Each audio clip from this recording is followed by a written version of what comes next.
Islam has a system of hijab, modesty.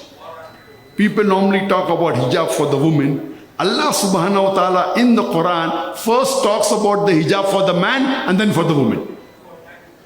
Allah says in Surah Nur chapter number 24 verse number 30, say to the believing man that he should lower his gaze and guard his modesty. That means whenever a man looks at a woman, any brazen thought comes, he should lower his gaze.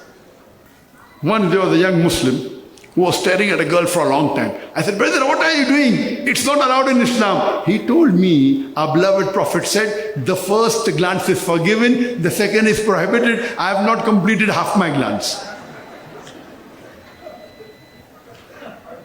What did the Prophet mean? The first glance is forgiven, the second is prohibited. That means if unintentionally look at a woman, don't look at her, stare at her again to feast on her beauty. That does not mean you can look at a woman without blinking for 10 minutes and saying, I have not completed my glance. The next verse speaks about hijab for the woman.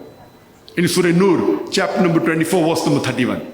Allah says, say to the believing woman, that she should lower her gaze and guard her modesty and display not her beauty except what appears ordinarily of, and draw a head covering over her bosom, except in front of her husband, her father, her son, and a big list of mahram, the close relatives who she cannot marry, is given.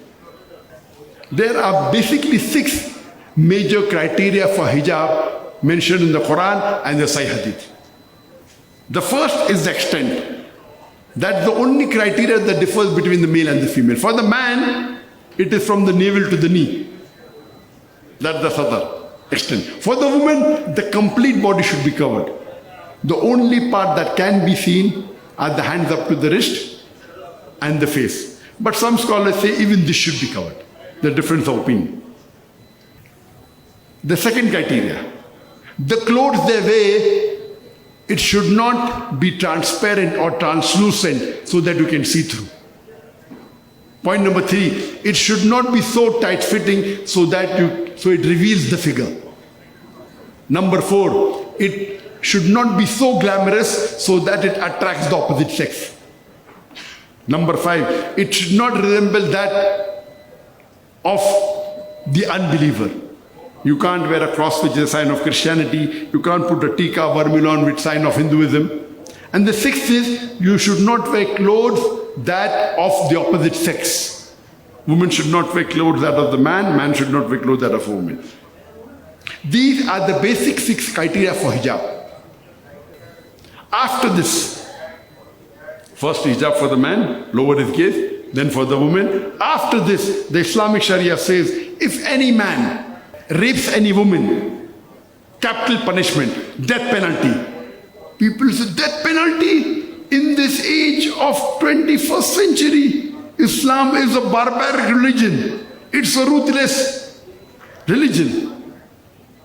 But when I ask this question to the non-Muslim, and I've asked this many times, that hypothetically, if someone rapes your mother, and if the rapist is brought in front of you, what punishment will you give?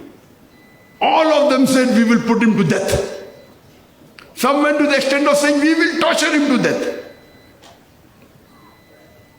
Why the double standard? Someone wants to rape your mother, your daughter, you want to put him to death. Someone raped somebody else's daughter, you said death penalty is a barbaric law.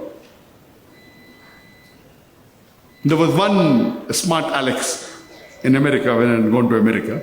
He told me, Dr. Zakir, I will give him imprisonment for 7 years. So I said, do you know the statistics of America? Out of those people that are imprisoned, and when they are let free, more than 90% again rape. So if you want your mother to be raped again, you are most welcome. I don't want. This is the statistics. If you see the statistics of America, do you know one of the countries which has the highest rate of